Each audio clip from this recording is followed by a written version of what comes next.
malam, teman-teman. Di sini kami akan mempresentasikan gaya dan prinsip belajar yang terdiri dari Vivian, Delavia, Savera, dan saya sendiri, Dati.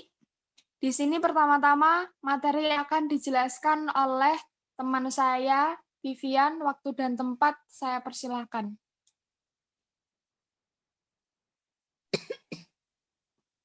Yang pertama, gaya belajar.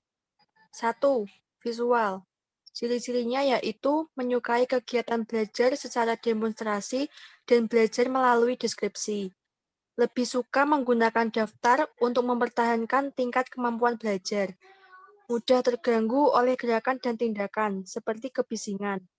Menyukai angka, gambar, dan alat simbolik.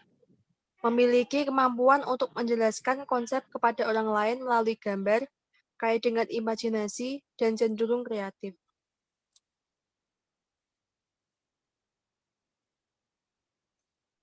Yang kedua, auditori.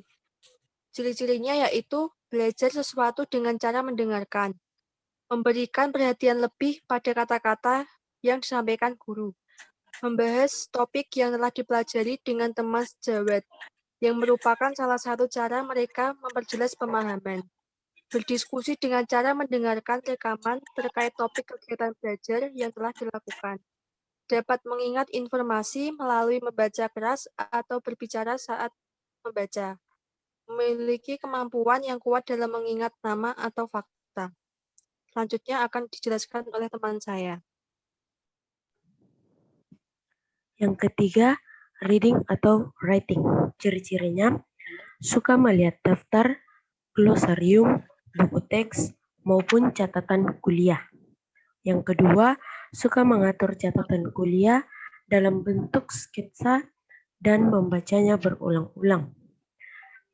Yang ketiga, belajar lebih baik melalui catatan yang diambil dari kegiatan belajar secara langsung atau melalui bahan bacaan pendukung.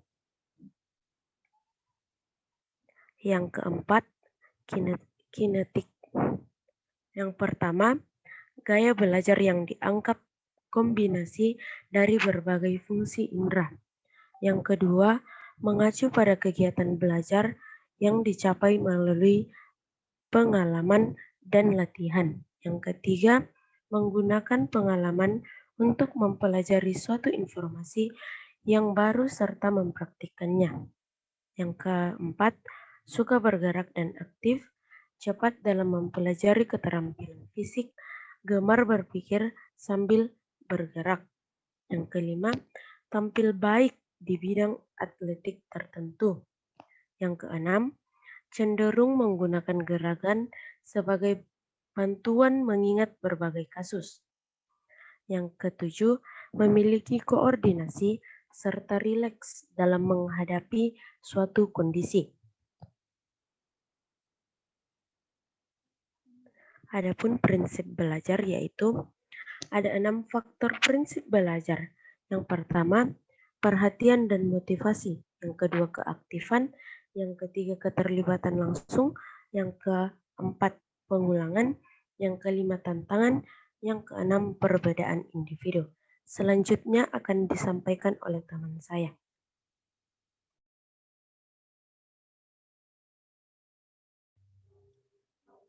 Sepuluh faktor prinsip belajar menurut Muiz. 1. Prinsip kesiapan proses belajar dipengaruhi kesiapan peserta didik. Yang dimaksud dengan kesiapan atau readinessial kondisi individu yang memungkinkan ia dapat belajar. 2. Prinsip motivasi. Tujuan dalam belajar diperlukan untuk sesuatu proses yang terarah. Motivasi adalah suatu kondisi dari pelajar untuk memprakarsai kegiatan, mengatur arah kegiatan itu, dan memelihara kesungguhan. 3. Prinsip persepsi dan keaktifan seseorang cenderung untuk mempercayai sesuai dengan bagaimana ia memahami situasi. Persepsi ini mempengaruhi perilaku individu. Seseorang guru akan dapat memahami peserta didiknya lebih baik bila ia peka terhadap bagaimana cara seseorang melihat suatu situasi tertentu.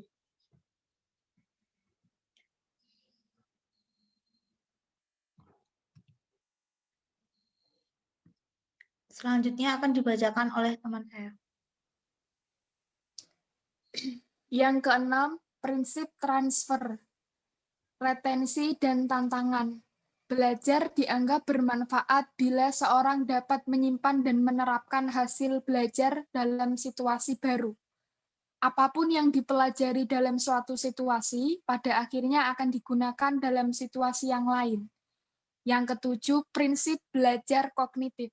Belajar kognitif melibatkan proses pengenalan dan penemuan.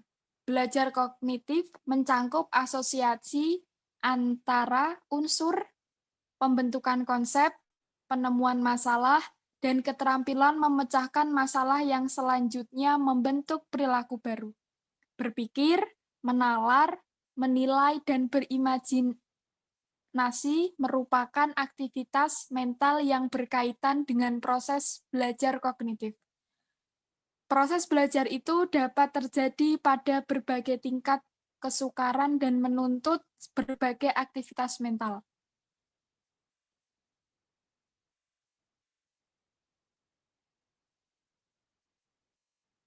Delapan, prinsip belajar efektif. Proses belajar efektif, seseorang menentukan bagaimana ia menghubungkan dirinya dengan pengalaman baru. Belajar efektif mencangkup nilai emosi, dorongan, minat, dan sikap. Proses belajar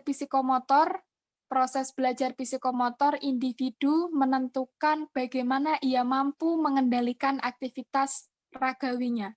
Belajar psikomotor mengandung aspek mental dan fisik. Proses pengulangan, balikan, penguatan, dan evaluasi. Menurut teori ini, bahwa belajar adalah melatih daya-daya yang ada pada manusia yang terdiri dari daya mengamat, menangkap, mengingat, menghayal, merasakan, berpikir, dan sebagainya. Dengan mengadakan pengulangan, maka daya-daya tersebut akan berkembang.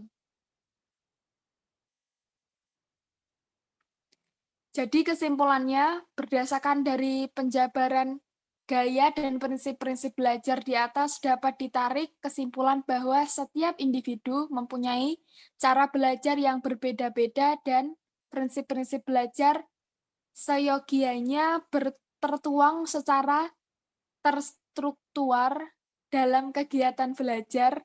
Hal ini bertujuan agar guru atau pengajar memahami ruang lingkup kegiatan belajar yang akan dilakukan. Hingga nantinya dari kegiatan belajar tersebut benar-benar membuahkan hasil yang diharapkan. Sekian dari presentasi kami, kurang lebihnya kami mohon maaf. Wassalamualaikum warahmatullahi wabarakatuh.